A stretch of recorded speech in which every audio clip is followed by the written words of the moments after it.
Welcome to Frontrunner Motorsport. Let's take a look at every team on the 2020 Formula 1 grid and see who is the worst driver in their history. What drivers have really stank up the cockpit? Leave your thoughts in the comments below, and with that said, let's begin.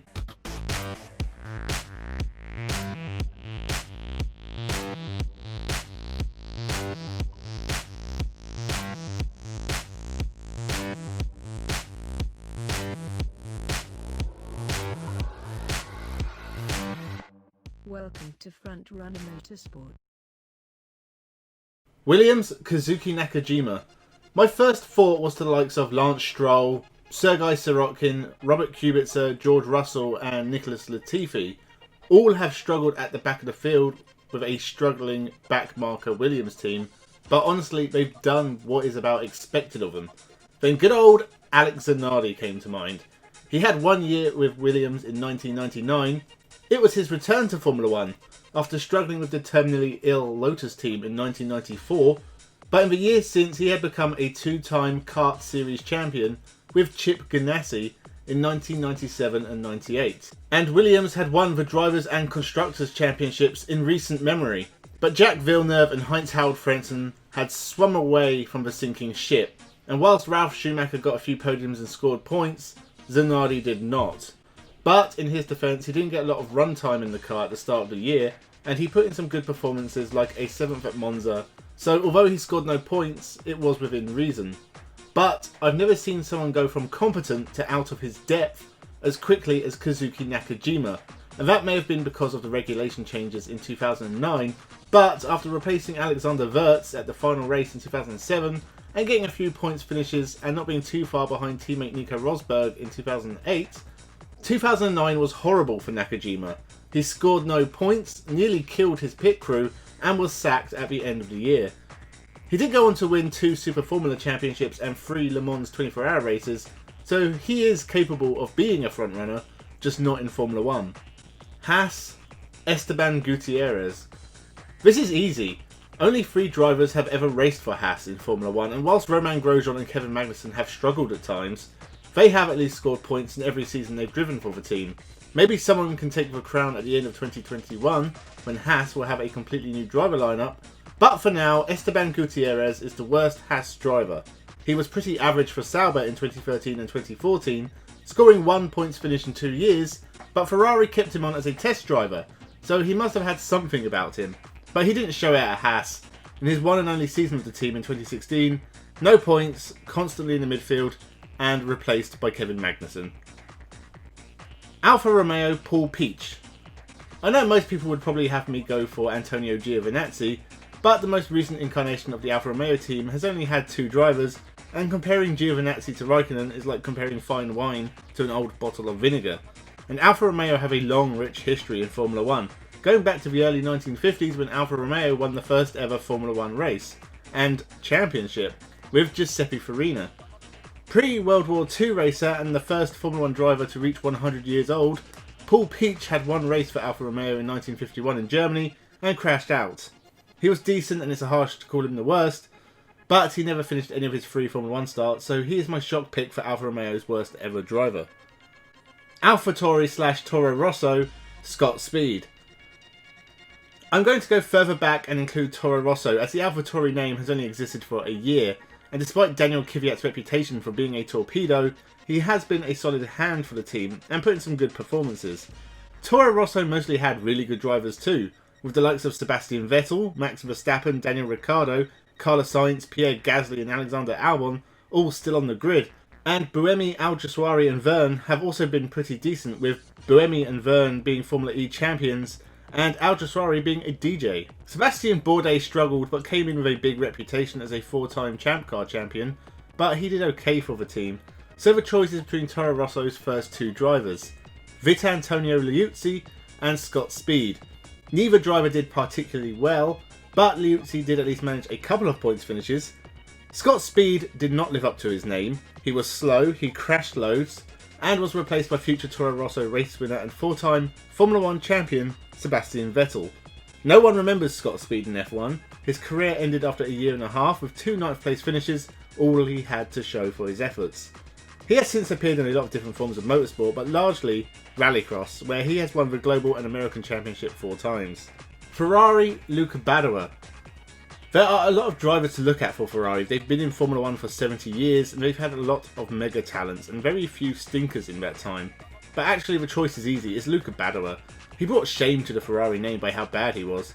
His Formula 1 career was all over the place. Scuderia Italia in 1993, Minardi in 1995, half a year with 40 in 1996 and a return to Minardi in 1999. What these seasons have in common with Badoer is he scored no points. And his career was seemingly over after his second stint with Minardi. But Ferrari kept him on as a test driver for a long time. And in 2009, when Felipe Massa was seriously injured in a horror crash at the Hungaroring, Luca Badoer was drafted in to make his first Formula 1 start in a decade. In his 2 races for Ferrari at Valencia and Spa, he was caught speeding in the pits numerous times. Started last in both races after spinning on his last quali lap at Spa, only finished 17th and 14th, and was quickly replaced by fellow Italian Giancarlo Fisichella, who didn't do much better, but he would have to piss on the grave of old man Ferrari to bring more shame on the Italian team than Luca Badoer did in a couple of weekends. Now in his defence. Testing rules meant he hadn't driven the car before practice at Valencia, and the cars had changed a lot since the last time he drove them. He didn't put it into the wall, he spun a couple of times, but mostly kept it between the lines. And at Spa, he posted the fastest Sector 1 time of anyone. So there was something there, but the media reaction to Badoer was the thing that did damage, and it's because of the media that Luca Badoer is the worst driver ever for Ferrari. Racing Point / Force India, Vitantonio Liuzzi. Liuzzi may not have been my worst choice for Toro Rosso, but that doesn't save him from taking the honours at Force India. Racing Point have only had 3 drivers and all of them have good points, so I think it's fair to include Force India. Actually, 2 of them drove for Force India long term and did really well for the team, and Stroll in the first half of 2020 has proven a lot of his doubters wrong, for now at least. But they have never had woeful drivers, and even Liuzzi did well for the team, it's just others did better. Giancarlo Fisichella at Spa in 2009 was an amazing performance, as was Adrian Sutil at Monza a race later. And the likes of Nico Hülkenberg, Paul di Resta, Sergio Perez and Esteban Ocon were all good drivers for the team. So Liuzzi wasn't terrible, just the worst of a really good bunch. Apparently Force India just had a really good eye for talent. McLaren, Nigel Mansell. McLaren have had very few bad drivers. Did you know Gilles Villeneuve made his debut for McLaren at Silverstone in 1977?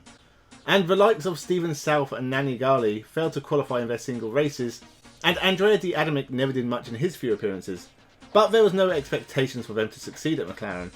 Michael Andretti springs to mind. He crashed out his first 4 Grand Prix and could get nowhere near champion teammate Ayrton Senna in 1993. He was replaced before season's end, but did end with a 3rd place at Monza, and it could have been a lot worse. No, my choice is Nigel Mansell.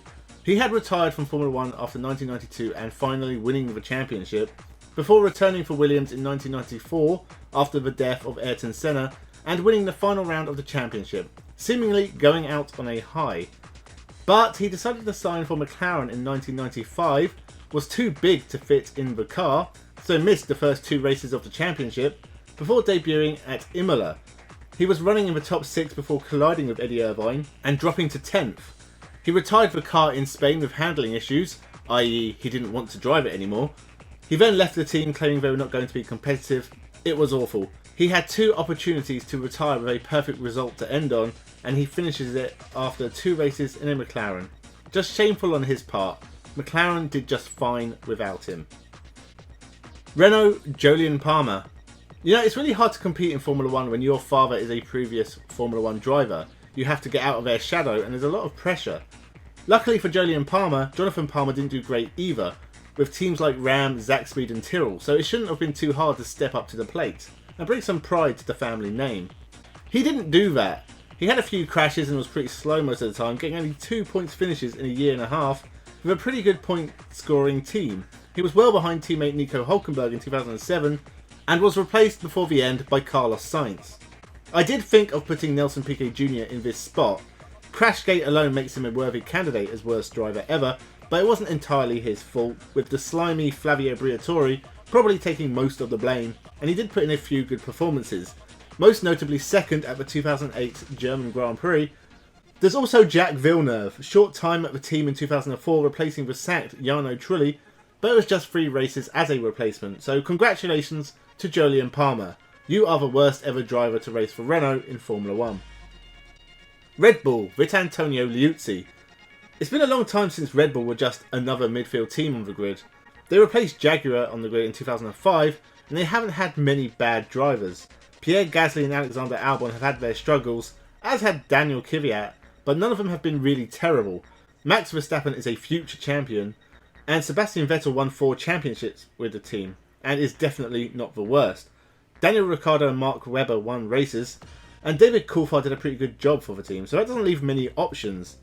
Robert Dornbos only had 3 races, finishing all of them, though no points. Christian Klien wasn't amazing in his year and a bit for the team, but he did score a smattering of points here and there, and got a decent 5th in China in 2005.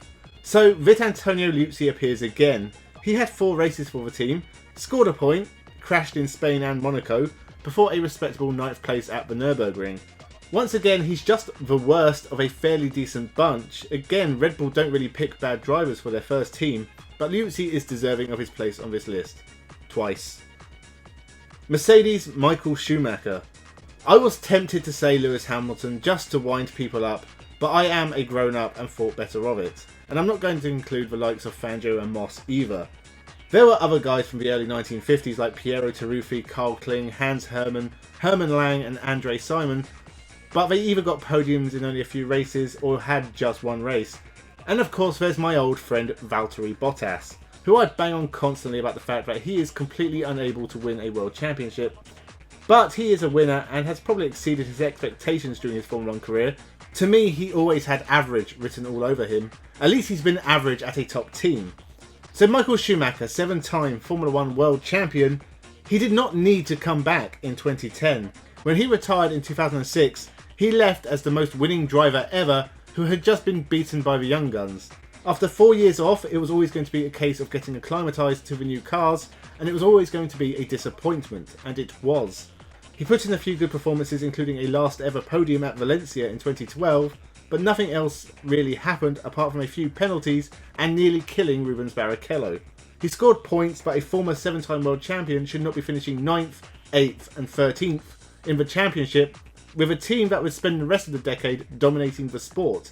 He finished behind Nico Rosberg in all 3 years with Mercedes, was replaced by Lewis Hamilton, and the rest is history.